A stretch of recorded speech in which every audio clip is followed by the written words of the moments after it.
Back to Miller. Oh my goodness. Herbert. Sidearm sling, and it's a touchdown. Tyrese Maxey. Oh, good spin move by Filipowski for the news. Give him 9.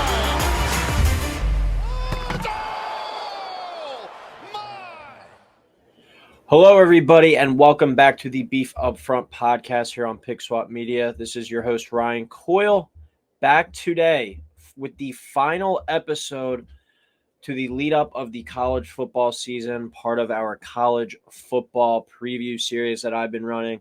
Been hitting on all the major teams. By now, we've done Alabama, Ohio State, Georgia, Michigan, Notre Dame, Penn State, Texas, Clemson, USC.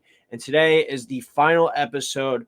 I wanted to save this team for last because this is a team that I feel like I've been driving the fan bus of, this entire offseason, and I'm really bullish on them for the 2023 year. And that is the Florida State Seminoles. For the first time in, I don't know how many years, 2014, was it? 2013? I forget. I think it was 2014 when Jameis Winston was the freshman quarterback there, or the redshirt freshman quarterback at Florida State when he won the national title with Jimbo Fisher. It feels like forever ago. I remember, I think I was a freshman in high school when that happened. Now we're here with Florida State. We're back to almost the top, almost into that national title conversation again. They have everything that they need. Now it's just time to go out on the field and prove it. Florida State enters the year at number 8 in the AP poll, the highest that they've been in quite some time. Head coach Mike Norvell is back for year 4 at Florida State, an 18-16 total record. He has a 56-32-1 total record in 7 years as a head coach in college. But last year, he went 10-3 after 2 really poor first years. They gave him a year 3, kind of a prove it, show me type year, and he was able to take advantage of that. Went 9-3 in the regular season. Won that bowl game to get to that 10th win, get to double digits by beating Oklahoma in the Cheez-It Bowl, 35-32. But he has a roster and a team that appears ready to explode and reach that kind of national title type expectation this year in 2023. I think Florida State, Penn State, and Texas have immense pressure on them this year. All 3 teams have been really hyped up throughout the offseason. People have thrown their name into the national title conversation, but these teams haven't won their own conference in a very long time. So it's going to be major eyeballs on those 3 schools this year. And I think Florida State actually has the most realistic chance of making it to the top just because of everything that they return from their team, as well as the conference that they play in. I think Clemson's really the only major competition for them at the top of this conference this year. So just to recap 2022 real quick, as we said, 10-3 record. They look ready to explode onto the scene here in year 4. Beat Oklahoma, gained some momentum heading into the 2023 season. They beat them in the Cheez-It Bowl 35-32. They wound up beating LSU in week 1 last year in one of the better games of the entire college football season.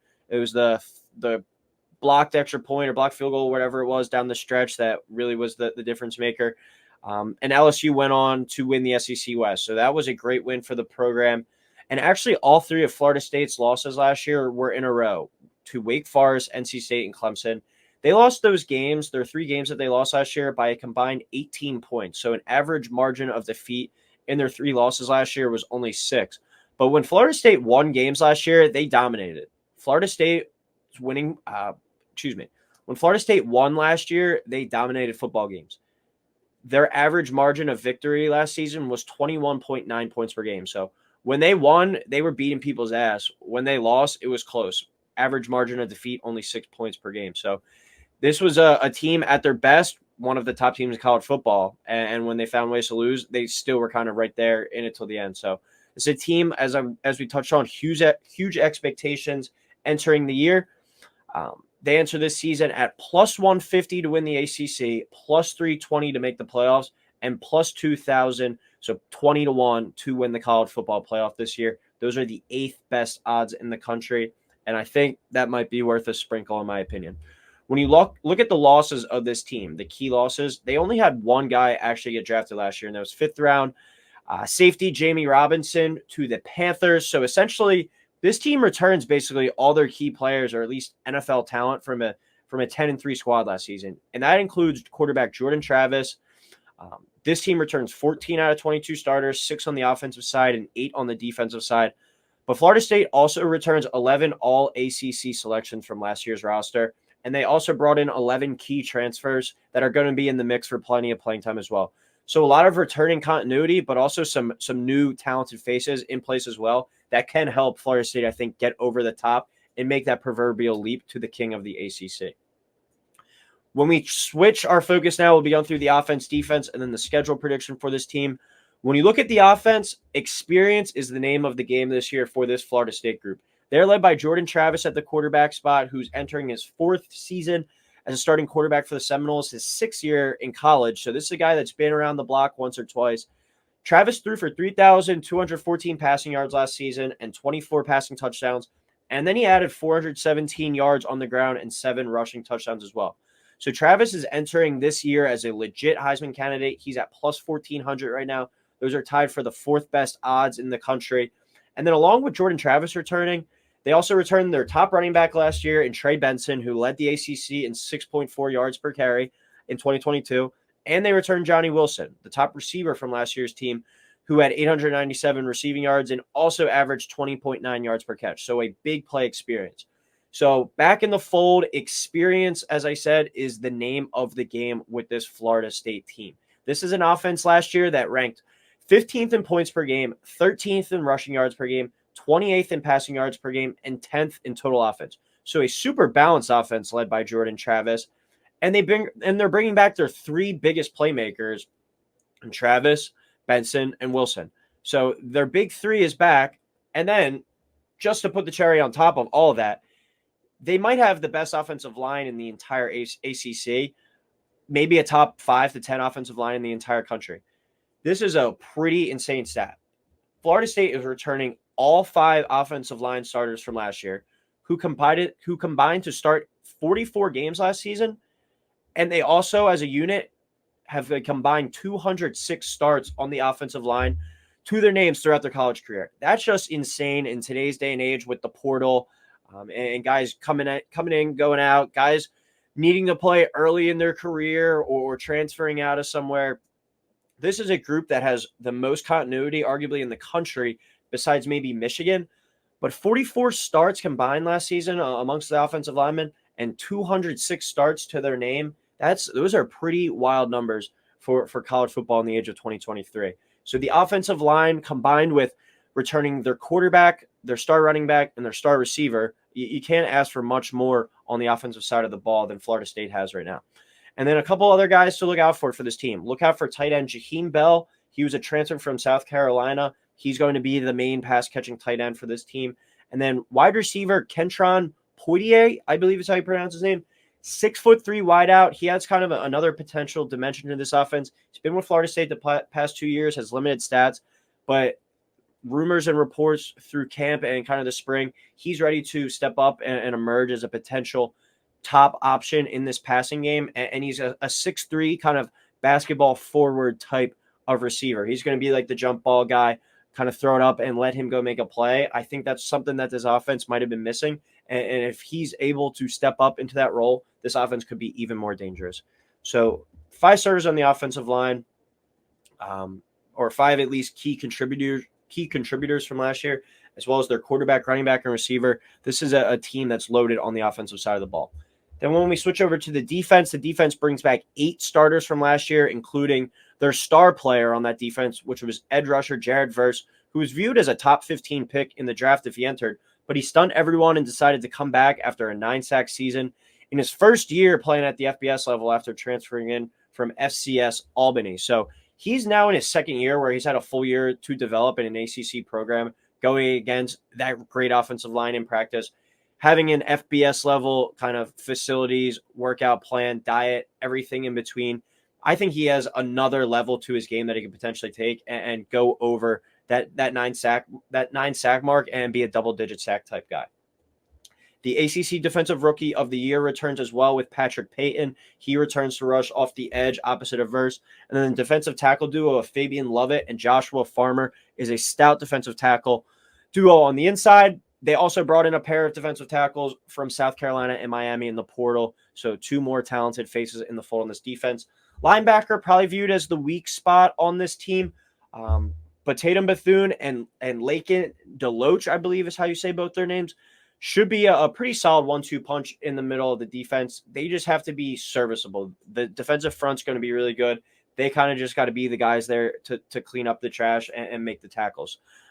But they're going to be nothing compared to like the Clemson linebacker duo of Barrett Woods and Jeremiah Trotter Jr., but still serviceable enough that they shouldn't really hurt this team. And when you look at the secondary, Florida State has been kind of known on the defensive side of the ball for producing good guys out of the secondary. They added all ACC corner from last year in Fentrell Cypress from Virginia, and then Renardo Green is another experienced defensive secondary member. Last year, the defense, though, for this Florida State team, a lot of the buzz and the attention that I've been talking about has been dedicated towards the offense. The defense was the 4th best in the country against the pass and 14th in total defense last year. So while it might not have the big names of like an Alabama or a Georgia or a Clemson on the defensive side of the ball outside verse, they're still a very solid group that returns 8 starters and brought in some more talent through the transfer portal. So one area of concern, they were vulnerable on the ground last year, allowing 156.4 yards per game. That was only 74th in the country. So they need to improve on the ground on the defensive side of the ball. But this is a defense that you should be excited about as well. All right, so now we'll get into my schedule prediction for this Florida State team. I have your Florida State Seminoles this year compiling an 11-1 record. And as crazy as it sounds, me saying how much I've hyped them up through not only this podcast, but throughout the offseason, talking about Jordan Travis on multiple different occasions, I have them actually losing the first game of the season to LSU. Florida State number 8, LSU number 5. It's one of the 10 most anticipated games, most likely of this college football season, maybe the best non-conference outside of the Texas-Alabama game. It should be an awesome game, but I do think LSU is out for some revenge this year. I think they feel that they let that one get away last year after the blocked extra point. I feel like they thought they would have had all the momentum heading into overtime and could have got them. So that it's a big question to be asked. If Florida State does lose that game to LSU, what's their reaction to that? Do they kind of put their head between their legs and feel bad for themselves? Or do they just go full steam ahead and get focused on what they have ahead of them, especially only a few weeks later when they have the big-time Clemson matchup? If they lose this game, they are still perfectly in contention for the playoff, but they do have to run the table. They'll most likely make the ACC title, even if they wind up losing that game to Clemson. But you want to win that game just to give yourself a little bit more breathing room. But I do have them losing this first game to LSU. I think LSU, Florida State, though, is going to be a classic between Jaden Daniels and Jordan Travis going back and forth. So start off the season 0-1, but run the table from there. I have them beating Southern Miss, Boston College, and I do have them going to Clemson. If you listen to the Clemson episode, my big reason for picking Florida State in this one is the experience at the quarterback spot with Jordan Travis and all the other returning pieces on offense. Cade Klubnik, this is going to be the biggest game of his young college football career. He's not really been in the spotlight. He did replace DJ in the ACC championship game last year, but it was against North Carolina. They were expected to win that. And then the Orange Bowl, where the bowl games, if they're not the playoff games, aren't as important anymore. This is the first huge game with major meanings outside of that ACC championship, but regular season wise. And this is the one that both these teams have circled on the calendar as their biggest game of the year. So I think the experience is a little bit too much for Florida State in this one. And they really are able to take it to Clemson and find a way to go up to Clemson and win that game. Then I have them beating Virginia Tech, obviously Syracuse, Duke, Wake Forest. Pitt could be a tough one.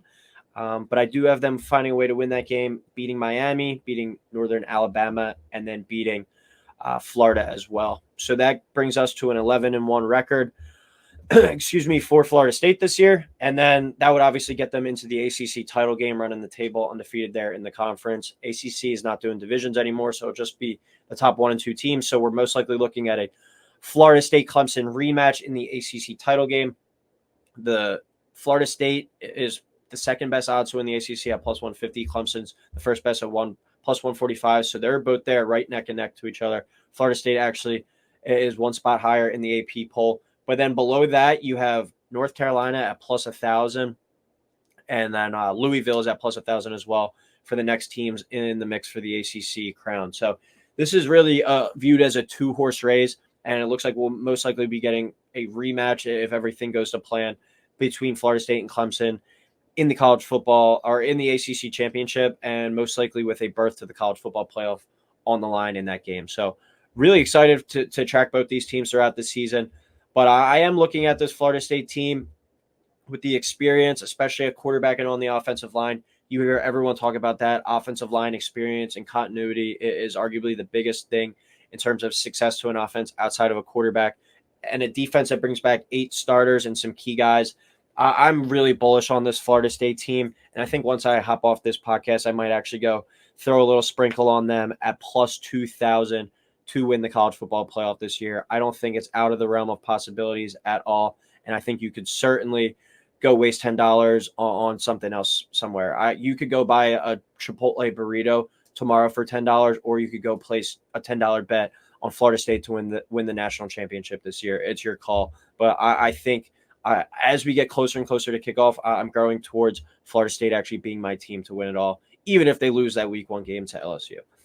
But that will do it for this episode of the Beef Upfront podcast. As always, thank you everyone for tuning in. If you haven't already, go check out the channel. We've got you covered on all the major college football teams. Also breaking down some of the biggest games, my top quarterbacks. I've done a ton of college football content throughout this all season, and we'll have you covered with our Games of the Week episode each and every week going forward. So as always, thank you everyone for tuning in. Please like, subscribe, and we'll talk soon.